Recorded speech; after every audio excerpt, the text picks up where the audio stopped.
Good morning, dear students. How are you? Our next topic is control on respiration. Respiration पर कैसे control किया जाता है? ठीक है बेटा, रेस्पिरेशन पर कंट्रोल करना भी बहुत ज़्यादा ज़रूरी है, क्योंकि अगर बॉडी में कार्बन डाइऑक्साइड की कंसंट्रेशन बहुत ज़्यादा हो गई और ऑक्सीजन की कम हो गई तो प्रॉब्लम हो जाएगी। डीऑक्सीजनेटेड ब्लड बहुत ज़्यादा हो जाएगा, ठीक है, और ऑक्सीडेशन होगी नहीं। तो रेस्पिरेशन पर कंट्रोल करना बहुत जरूरी है। वो देखता है कि कार्बन डाइऑक्साइड की कंसंट्रेशन ज़्यादा नहीं होनी चाहिए। इंस्पिरेशन और एक्सपिरेशन जो है वो बिल्कुल बैलेंस होना चाहिए, ठीक है। तो जो रेस्पिरेशन का जो कंट्रोल है वो दो तरीके से होता है, एक नर्वस कंट्रोल और एक केमिकल कंट्रोल। नर्वस जैसा कि नाम से पता चल रहा है कौन कंट्रोल करेगा? नर्वस सिस्टम करेगा। और केमिकल कंट्रोल का मतलब है कि पर्टिकुलर किसी केमिकल की वजह से कंट्रोल होगा, ठीक है। देखते हैं नर्वस कंट्रोल। नर्वस जो कंट्रोल होता है वो मेजर ग्रुप ऑफ न्यूरॉन से होता है। Dorsal respiratory group of neuron से, वेंट्रल रेस्पिरेटरी ग्रुप से, एंड न्यूमोटैक्सिक सेंटर से। देखो बेटा, ये आपको दिखाई दे रहा है, ये मेड्यूला ऑब्लंगेटा है, ये पोन्स वेरोली है। पता है, आपने पढ़ा भी है 10th क्लास में, पोन्स वेरोली हाइंड ब्रेन का पार्ट है। यहाँ न्यूमेटिक सेंटर प्रेजेंट होता है।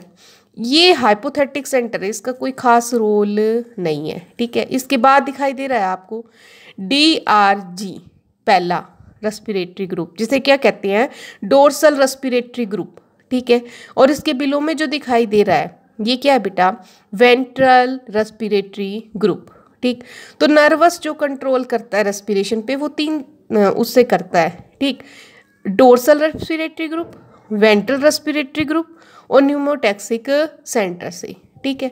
तो डोर्सल रेस्पिरेटरी ग्रुप जो है वो डोर्सल पोर्शन में प्रेजेंट होता है मेडुला ऑब्लंगेटा के, ठीक है। ये वो ग्रुप ऑफ न्यूरॉन है जो इंस्पिरेशन को कंट्रोल करते हैं। वेंट्रल रेस्पिरेटरी ग्रुप, ये मेडुला ऑब्लंगेटा की वेंट्रोलेट्रियल पोजीशन पर होता है, वेंट्रोलेट्रियल पोजीशन पर होता है, जो इंस्पिरेशन को भी कंट्रोल करता है और एक्सपिरेशन को भी कंट्रोल करता है, दोनों को। ये किसको करता है बेटा? इंस्पिरेशन को। ये किसको करता है? मेडुला ऑब्लंगेटा की पोजीशन, वेंट्रोलेट्रियल पोजीशन पर होता है, इसीलिए इंस्पिरेशन को भी और एक्सपिरेशन को भी। तीसरा जो आपको ऊपर दिखाई दे रहा है न्यूमोटैक्सिक सेंटर, ठीक है, ये डोर्सल पार्ट में प्रेजेंट होता है। अब आता है कि डोर्सल क्या होता है? आगे की तरफ बेटा, आगे का पार्ट, और वेंट्रल पीछे का पार्ट, ठीक है। समझ में आ गया? डोर्सल वेंट्रल, ठीक। तो ये जो न्यूमोटैक्सिक सेंटर है मेनली ये इन दोनों को मैसेज भेजता है, ठीक है, इंस्पिरेशन से भी और एक्सपिरेशन से भी। बट मेनली ये किसको कंट्रोल करता है न्यूमोटैक्सिक सेंटर? इंस्पिरेशन को, ठीक है। तो ये इसको मैसेज भेजेगा वेंट्रोलेट्रियल ग्रुप को और ये कहेगा किसको कंट्रोल कर? इंस्पिरेशन को। समझ में आया? ठीक है बेटा, क्या होता है देखो, जो इंस्पिरेशन है ना वो एक क्विक ब्रीथिंग है, क्विक ब्रीथिंग बहुत फास्ट, ठीक है। इसमें न्यूरॉन्स, इंस्पिरेटरी न्यूरॉन्स, ठीक है, 2 सेकेंड इंस्पिरेशन करेंगे और रेस्ट करेंगे 3 सेकेंड के लिए, ठीक है। इम्पल्स सेंड हो जाएगी, इम्पल्स जो है वो सेंड कर दी जाएगी डोर्सल रेस्पिरेटरी ग्रुप से इंस्पिरेशन के लिए और वेंट्रोलेट रेस्पिरेशन ग्रुप से एक्सपिरेशन के लिए, ठीक है। तो इंस्पिरेटरी जो मसल है वो 2 सेकेंड काम करेंगे और 3 सेकेंड रेस्ट करेंगे। समझ में आया? ठीक है। तो नर्वस कंट्रोल किससे होता है? Dorsal respiratory group, ventral respiratory group and pneumotaxic centre. तो इंस्पिरेटरी मसल कितनी देर एक्टिव रहते हैं? 2 सेकेंड। रेस्ट कितनी देर करते हैं? 3 सेकेंड। कहाँ भेजी जाती है बेटा इम्पल्स? डोर्सल रेस्पिरेटरी ग्रुप को, ठीक है। और जब डोर्सल रेस्पिरेटरी ग्रुप को मैसेज भेजा जाता है तो इंस्पिरेशन होता है, इंस्पिरेटरी मसल काम करते हैं। इंस्पिरेटरी मसल जब इंस्पिरेशन होता है तो लंग्स क्या हो जाते हैं? पढ़ रखा है हमें, एक्सपेंड हो जाते हैं।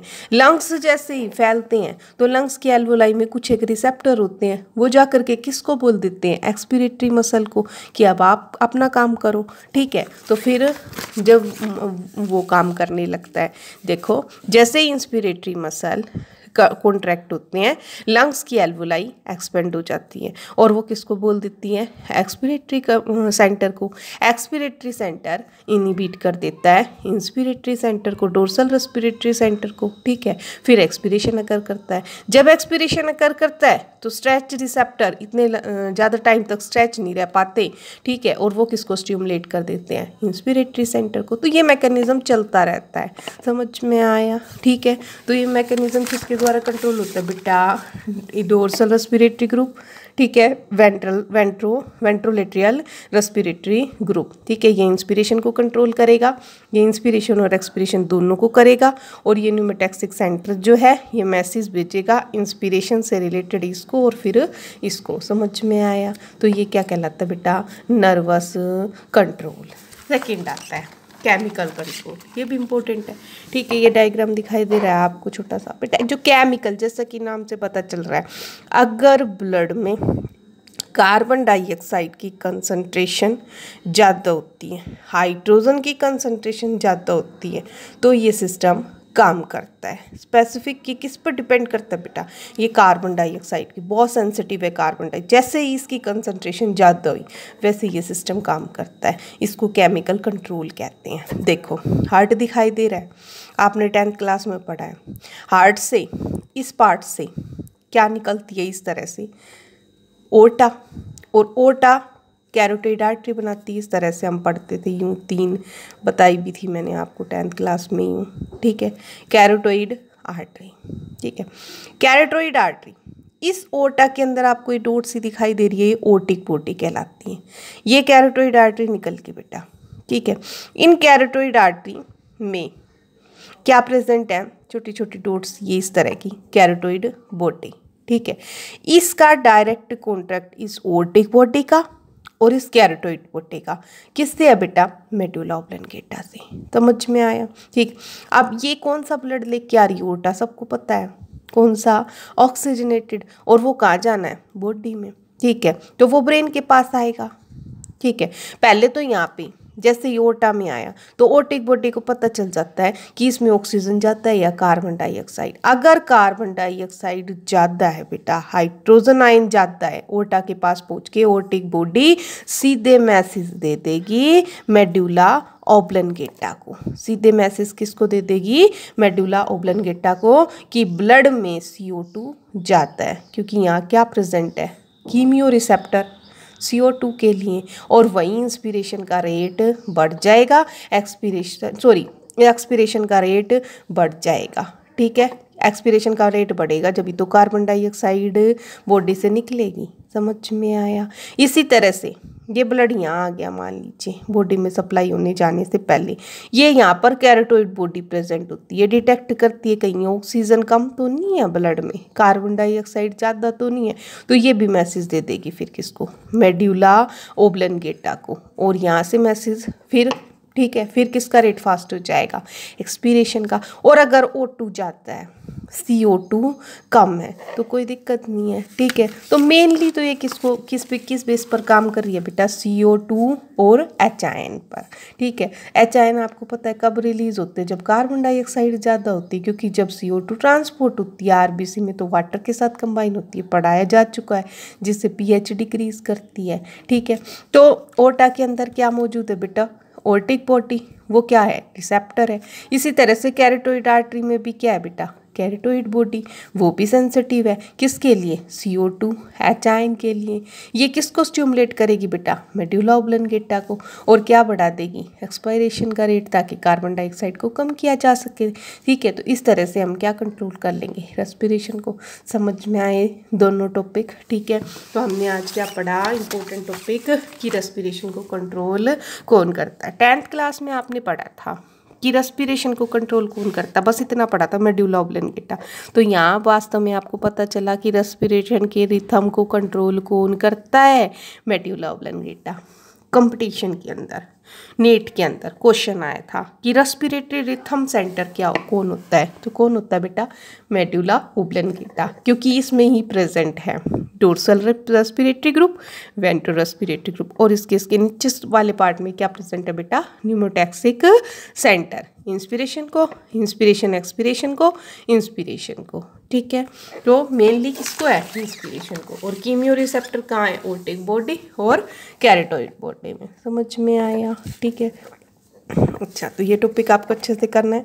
कल हम इस चैप्टर का लास्ट टॉपिक करेंगे, क्या, डिसऑर्डर, रेस्पिरेटरी सिस्टम से रिलेटेड डिसऑर्डर। एक बेटा हीमोग्लोबिन डिसोसिएशन कर्व में प्रॉब्लम आ रही है आपको, ठीक है। 2-3 बच्चों ने पूछा है क्या होता है। देखो बेटा, हीमोग्लोबिन के बारे में बताया जा चुका है आपको। डिसोसिएशन का मतलब क्या होता है, टूटना। हीमोग्लोबिन बेटा एक ऐसा पिगमेंट है कि वही बात है, जहाँ देखा दम वहीं ओलिए हम, ठीक है। तो हीमोग्लोबिन ऑक्सीजन कंबाइन करता है, एक मॉलिक्यूल ऑक्सीजन का 4 हीमोग्लोबिन के साथ जुड़ जाता है, ठीक है। तो बेटा देखो, ये किसके पास गया बेटा, एल्वोलाई के पास। एल्वोलाई के पास गया तो वहाँ क्या मौजूद थी, ऑक्सीजन। तो पूरी तरह से उस ऑक्सीजन को पिक करके यूँ लेके आ रहा था, ठीक है। यहाँ सैचुरेट होली पूरी तरह जितनी भी होनी थी। आपको पता है एक पॉइंट ऐसा होता है जितनी डिजोल्व होनी होती है हो लेती है, उसके बाद नहीं होती, जैसे पानी के अंदर चीनी, ठीक है। बेटा होली, इसके बाद ये टिश्यू में पहुँची। टिश्यू में किसकी कंसंट्रेशन जाता है, CO2 की, और O2 की कम है, तो ये ऑक्सीजन छूट जाएगी उससे और CO2 को ले लेगी। तो ये कर्व किधर शिफ्ट करेगी बेटा, राइट वार्ड, ठीक है। और अगर CO2 की कंसंट्रेशन कम है और ऑक्सीजन की जाता है तो ये कर्व किस तरफ शिफ्ट हो लेगी बेटा, लेफ्ट वार्ड। यही कहलाता है हीमोग्लोबिन डिसोसिएशन कर्व। समझ में आया, ठीक है। Thank you.